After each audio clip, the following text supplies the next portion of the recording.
Hey everyone, Chang here and welcome to my channel. Now, let's start off with the good news. It looks like I found the camera setting that is very similar, if not exactly the same as what I had previously. So, in this case, the video should not be as dark as, let's say, the last two videos. So here's the thing. For today's video, I want to introduce to you guys two techniques. They're actually variations of each other. Now, these two techniques are nothing new. We actually do them unconsciously a number of the times. However, if we can consciously implement them into our study strategies, our effectiveness, our efficiency will jump up leaps and bounds. So let's talk about it. Now, first and foremost, I was introduced to these two techniques, or at least made aware of, by a friend of mine. It was during the time when I was studying for the actuary exam, and I was at a time crunch because I made the artificial time crunch, and I hate myself for it, right? So I was stressed out, couldn't find time to do practice problems or anything, so my friend introduced these two techniques. Now, they're not substitute for doing practice problems. Practice problems are still critical to understanding a lot of math topics, concepts, statistics, topics, concepts, so on and so forth. You cannot get around the fact that you need practice problems. That was the only way to truly guarantee that you know how to solve those problems. Now, these are alternative for situations where you really don't have the luxury to sit down, bust out all the materials, your textbook, your workbook, your scratch paper, your calculator, all those stuff, and start working on practice problem.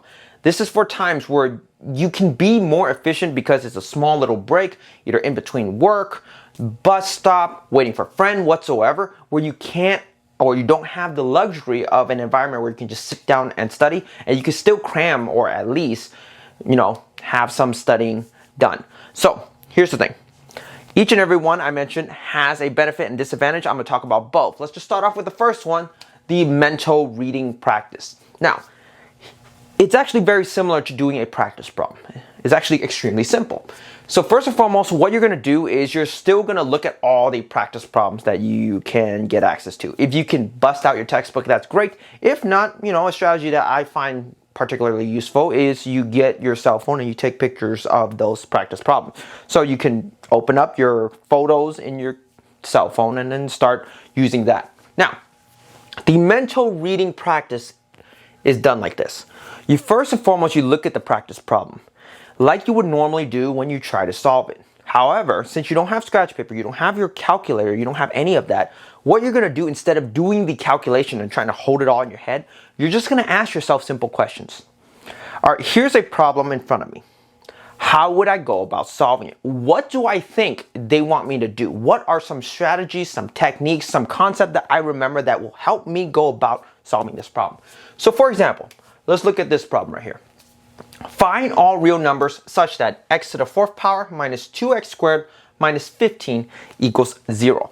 Now, looking at this, our gut reaction, if we have some experience, is probably something along the lines of quadratic, right? This is a polynomial. It's to the fourth power. However, we have a fourth power and a second power.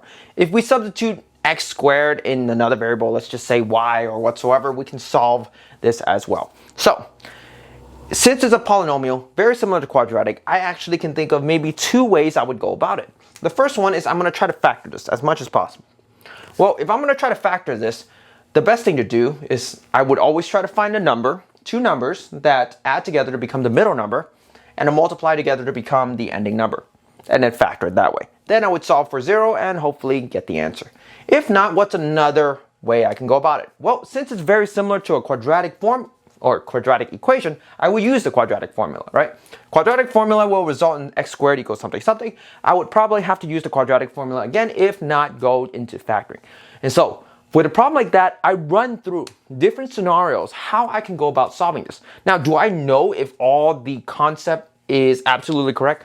Probably not. But then at that point, I've gone through this practice problem, and when I have time to actually go home and look at worked out solution or actually sit down and work out the problem, I can see if my inference, my hypothesis, my way of approaching actually work or not.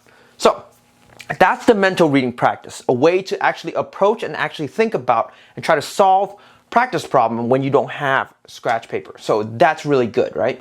It also is really good because it helps break through that mental roadblock. Now, a lot of us are really good at looking at a problem and actually being able to solve it. However, if you add a factor of high stress, high tension, for example, in an exam, right? SAT, ACT, final exam, certification, you name it, right? All of a sudden, problems that normally we would be able to solve, we go blank. So in order to circumvent that, get rid of that, we can practice by looking at practice problem and just immediately, what's my approach? What should I do? What should I do? What should I do? And just by doing that, all of a sudden we can minimize the downtime of our brain going blank and actually go about solving problems like that. Very effective and efficient and useful in situations where you are in a time crunch. Now, the second one is also extremely useful. It helps you tie concepts together more than anything. And that's the mental reverse reading. So, like the mental reading practice, you're doing the reverse of it. You're not going to look at the practice problem. You're just going to go into the back of the book and you're going to look at the solution. Not the worked out solution like some of the textbook have, right? You just want the final solution. So for example, let's just say you look at the solution. This is what you got. That's all it is. It says x equals square root 5 and x equals negative square root 5. All right, so what you're going to do is instead of, well, since there's no problem to solve, right? You're trying to reverse engineer it. What kind of problem would produce these kind of result? We're talking about square roots. So, I mean, there could be anything from maybe just simplifying square roots problem, right? Okay, there's that. What else? Well, I mean, we're talking about x, and then we're talking about square root, and we're also talking about a positive and negative variations of it. So it might be something to do with factoring. Well, if it's a plus or minus square root of something, maybe it's asking us to find all the zeros. Maybe it's asking us to just factor. Maybe this is just a practice of the quadratic formula. Now I ask myself, do I know what the quadratic formula is? Can I use it, right? So this is the reverse method. All of a sudden you're engineering different potential problems that can result in this kind of answer. Now, once again, it does two things.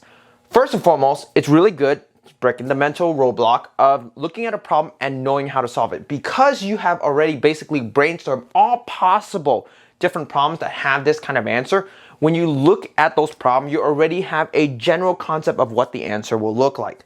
Now, the other thing is that this is really good for a majority of those multiple choice kind of questions, which actually is surprisingly used a lot. So, when you're given a practice problem, or no, an actual exam problem, and you don't know what to do, but you're given a group of solutions. Now, because you've seen just solutions and you practice on reverse engineering possible problems, you can almost immediately tell which of the possible solutions for that problem makes sense or doesn't make sense. Guess what? If it's factoring and they're talking about real numbers and all of a sudden like the answer has I or whatsoever, then you know that doesn't make sense because maybe in a previous practice when you think about I, you're talking about complex number, you're talking about a lot of crazy stuff. So that's these two methods. Very similar to each other. One is just a regular way, right, mental reading, and the other one is the mental reverse reading. Both I found extremely useful in situations where you just can't do practice problem. So there it is, the two methods. Hopefully you will find a way to incorporate them into your studying style, studying method, just because guess what? It just opens up more room, more opportunity for times that normally would be wasted. You wouldn't waste them now. You can actually study, right? So hopefully this makes sense. Hopefully it's helpful. If not, then well, let me know in the comment section. Anyways, thank you for watching. If you haven't already, please like, comment, and subscribe. I will see you in the next video.